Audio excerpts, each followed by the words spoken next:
Last class में हमने अम्ल क्षार और लवण के बारे में पढ़ा था। उसी से संबंधित कुछ क्रियाकलाप मैं यहाँ पर आपको बता रही हूँ, जिसके द्वारा आपको अम्ल क्षार की और अधिक कॉन्सेप्ट क्लियर हो जाएगी।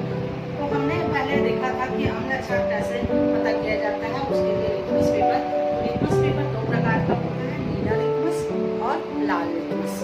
नीला लिटमस के द्वारा आपको मैंने बताया था अनिल शब्द अम्ल को जो है नीला लिटमस लाल में बदल देता है, और क्षार का पता हम लाल लिटमस के द्वारा कर सकते हैं, जो लाल है वो नीला में परिवर्तित होता है। उसी प्रकार पीएच मान का भी पीएच स्केल के द्वारा हम कितना अम्लीय है उसका पीएच मान क्या होगा, कौन ज्यादा अम्लीय होगा, कौन ज्यादा क्षारीय, इसको पता कर सकते हैं पीएच स्केल के द्वारा। यहाँ पर आपको दिखाना चाहूंगी, ऐसा पीएच पेपर होता है, उसमें अलग अलग कलर का डिनोशन रहता है, जिसका पीएच मान रहता है 1 से लेकर 14 तक। और इस पीएच पेपर के द्वारा हम किसी भी विलयन या विभिन्न तत्व का हम पीएच मान ज्ञात कर सकते हैं। तो मैंने यहाँ पर अम्लों को अलग कर दिया है, जैसे नींबू का रस जिसको हम खट्टा है जानते हैं, आंवला है करके, उसको मैंने अलग साइड में रख दिया है। नींबू का रस, इमली का रस, दही, विनेगर, इनको अलग कर दिया है। उसके प्रकार जिनको हम जानते नहीं है, जो लगभग क्षारीय है, जैसे साबुन का घोल, मिट्टी, ये सबको इस साइड रख दिया है, पानी वगैरह को बीच में रख दिया है। तो अम्ल को हम पहले नीला के द्वारा करते हैं, जानते हैं। तो अम्ल में हम नीला लिटमस को डालते हैं, देखते हैं कि वो क्या चेंज होगा। यहाँ पर देखिए मैंने नींबू का रस में इसको डाला, आप देखिए ये लाल में परिवर्तित हो गया, तो हम जान गए कि ये नींबू का रस अम्लीय है। उसी प्रकार इमली के घोल में देखते हैं, इमली का रस है, उसमें ये देखिए कितना सुंदर नीला लिटमस को इसने फिर से लाल में परिवर्तित कर दिया। उसी प्रकार दही में हम देखते हैं, दही में क्या परिवर्तन होता है, आप देखिए दही में भी नीला लिटमस लाल में बदल गया। अब ये सिरका इसमें हम डाल रहे हैं, तो यहाँ पर भी देखिए ये नीला लिटमस को लाल कर दे रहा है, यानी विनेगर सिरका भी अम्ल होता है। अब कुछ हम अन्य का देखते हैं, जैसे कि पानी उदासीन होता है, तो अगर पानी में मैं डाल रही हूँ नीला लिटमस, ये नीला ही है, और लाल को डाल के देखते हैं कि ये क्षारीय है कि नहीं, पता चल जाएगा।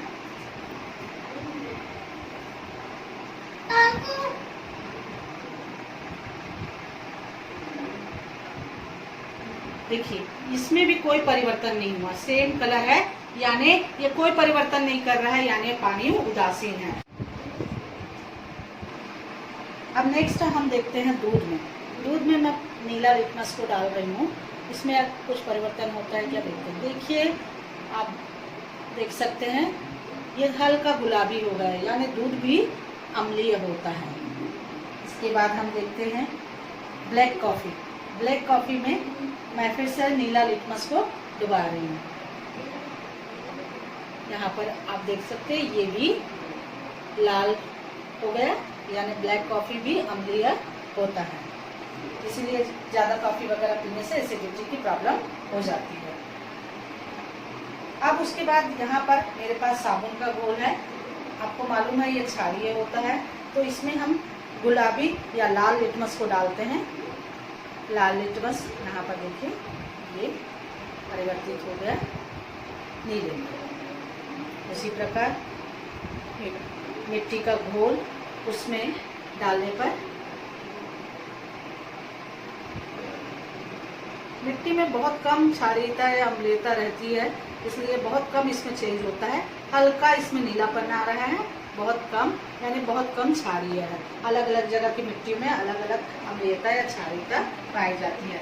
उसके बाद घरों में जो हम पकौड़े वगैरह बनाते हैं, उसमें जो सोडा डालते हैं, जिसे खाने का सोडा कहते हैं, सोडियम बाइकार्बोनेट, उसमें मैं डाल रही हूँ ये लाल लिटमस को, तो ये भी नीला हो गया है, यानी ये भी क्षारीय होता है। तो इस प्रकार से हम लिटमस पेपर के द्वारा पता कर लेते हैं कि वह विलयन या जो वस्तु है क्षारीय है या अम्लीय। अब कितना अम्लीय है कितना क्षारीय, इसका पता किया जाता है पीएच पेपर से। ये पीएच पेपर में आप ध्यान से देखिए, यहाँ पर अलग अलग कलर में अलग अलग नंबरिंग दिया है। जैसे कि यहाँ पर मैंने ये बनाया हुआ है कि पीएच पेपर पहले भी मैं आपको बताती हूँ कि 0 से 14 तक यहाँ पर इसमें डिवाइड किया गया है। अलग अलग नंबर रहता है, लाल कलर आता है तो उनका पीएच मान 0 के नियर रहता है। एक या ये बहुत ज़्यादा अम्लीय जो रहते हैं वो 7 से कम रहते हैं, अम्लीयता बढ़ती जाती है, और 7 से अधिक होने पर क्षारीयता बढ़ती जाती है। तो जैसा इस पीएच पेपर में कलर आएगा, जिस कलर आएगा उस कलर के हिसाब से हम इस पैमाने के द्वारा उस जो जूस है या जो वस्तु है उसका हम अम्लीयता या क्षारीयता पता कर सकते हैं। तो देखते हैं, सबसे पहले हम नींबू का रस में डालते हैं।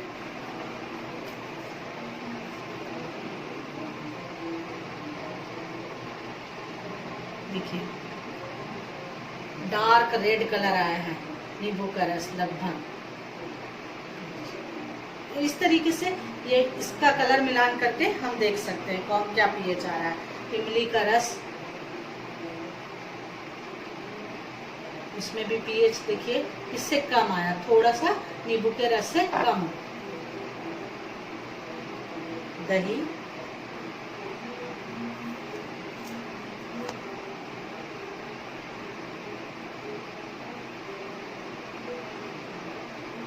दही आप देख सकते हैं, दही पीलापन इस तरीके से ये पीलापन आ रहा है, लगभग हरा ग्रीन पीलापन।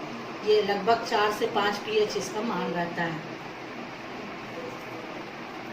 ये सिरका में डाल रहे हैं, सिरका, विनेगर, लगभग ये इस टाइप का ऑरेंज जूस, विनेगर, इनका 3 के लगभग पीएच मान आता है। खाने का सोडा, इसका कलर देखिए ये इस तरीके से ग्रीन, यानी ये क्षारीय की ओर आ रहा है। तो क्षारीय में खाने का सोडा देखिए ये लगभग ये 9 पीएच मान।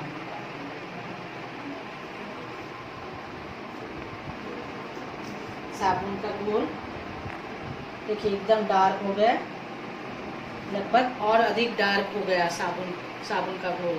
ये 12 के पीएच लगभग इसका मान आ रहा है। इसी प्रकार मिट्टी का घोल का देख सकते हैं। इसका मिट्टी का घोल का अलग अलग पीएच माना हो सकता है। कभी कई जगह का मिट्टी कम क्षारीय रहता है, कई जगह का अधिक क्षारीय रहता है। तो यहाँ लगभग देखिए हल्का ग्रीन आ रहा है, ये लगभग यही 8-9 के बीच इनका पीएच मान रहेगा। पानी,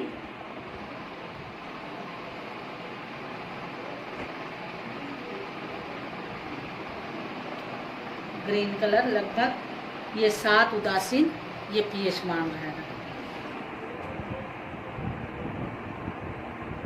दूध का देख लेते हैं।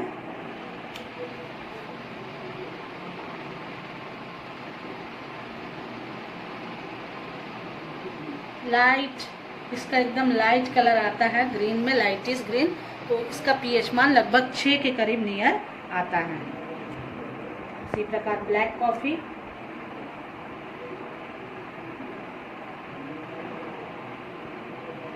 ये भी पीला ऑरेंज के लगभग आता है। ब्लैक कॉफ़ी का मान ये ग्रीन पीला ऑरेंज लगभग 5 पीएच मान आता है। तो इस तरीके से हम किसी भी विलयन या किसी भी चीज़ का पीएच मान याद कर सकते हैं। यहाँ पर देखो मैंने लगभग नींबू का रस पीएच मान आ रहा है 2। HCl जो सांद्रा तनु HCl जो रहता है उनका पीएच मान 0 रहता है, सांद्रा HCl वगैरह का। और ऑरेंज जूस, विनेगर, सिरका का पीएच मान लगभग 3 के नियर 2.8, 2.9 ऐसा भी आता है। दही वगैरह, टमाटर का जूस, उनका पीएच मान 4 से 5 आता है। इमली का पीएच मान 2 से 4 आता है। इनके बीच में आता है शुद्ध पानी का लगभग 7 रहता है, लेकिन जनरली पानी में कुछ ना कुछ मिला रहता है, इस कारण से एकदम डिस्टिल वाटर का ही सेवन आता है। दूध का पीएच मान 6 के करीब आता है। उसी प्रकार खाने का सोडा वगैरह का 8 to 9 आता है पीएच। साबुन का घोल का 14, 12, 13 ऐसा पीएच मान आता है। कैल्शियम हाइड्रोक्साइड चूने का पानी, उसका पीएच मान 12 से 13 के बीच आता है। तो इस प्रकार हम पीएच स्केल के द्वारा कितना वह उसका अम्लीयता या क्षारीयता है उसका एग्जैक्ट मान याद। अम्ल जो है धातुओं से क्रिया करता है, जैसे सोडियम, मैग्नीशियम, एल्युमिनियम, आयरन ऐसी धातुओं से क्रिया करके लवण का निर्माण करता है और हाइड्रोजन गैस मुक्त होती है। हम देख सकते हैं जैसे अम्ल जो है HCl वो सोडियम धातु से क्रिया कर रहा है तो सोडियम क्लोराइड लवण बन रहा है और H2 गैस मुक्त हो रही है। उसी प्रकार जब HCl क्रिया कर रहा है आयरन, मैं यहाँ पर ले रही हूँ जिंक धातु, HCl और सोडियम हाइड्रोक्साइड और माचिस। जिंक धातु को HCl में डालेंगे और सोडियम हाइड्रोक्साइड में। यहाँ पर गैस मुक्त होगी, लवण बनेगा। इसका परीक्षण के लिए हम मैच स्टिक से करेंगे कौन सी गैस निकल रही है। सबसे पहले HCl वाले के विलयन में मैच स्टिक डालेंगे। देखिए चट की आवाज़ आई, यानी हाइड्रोजन गैस मुक्त हो रही है। उसी प्रकार सोडियम हाइड्रोक्साइड के विलयन में हम मैच स्टिक को डालेंगे। वहाँ पर ध्यान से सुनिएगा आवाज़ को आप। कार्बोनेट से क्रिया करता है, sodium carbonate, calcium carbonate, sodium bicarbonate ऐसे यौगिक से अम्ल क्रिया करता है तो लवण, पानी और कार्बन डाइऑक्साइड का निर्माण होता है। सोडियम कार्बोनेट के साथ यहाँ पर देखिए केमिकल रिएक्शन में HCl के साथ क्रिया करके सोडियम क्लोराइड बन रहा है और H2 पानी और कार्बन डाइऑक्साइड। आइए क्रियाकलाप करते हैं। मैं यहाँ पर ले रही हूँ कैल्शियम कार्बोनेट और HCl। कैल्शियम कार्बोनेट लिया थोड़ा सा ग्लास में और उसमें मैं डाल रही हूँ HCl। गैस निकल रही है जैसे कोको कोला वगैरह में निकलती है, वैसे ही यहाँ पर मैच स्टिक को जला कर ले जाएंगे। देखिए मैच स्टिक बुझ गई। आप जानते हो कार्बन डाइऑक्साइड गैस आग बुझाती है, इसलिए यह सिद्ध हो गया कि यहाँ पर कार्बन डाइऑक्साइड गैस मुक्त हो रही है।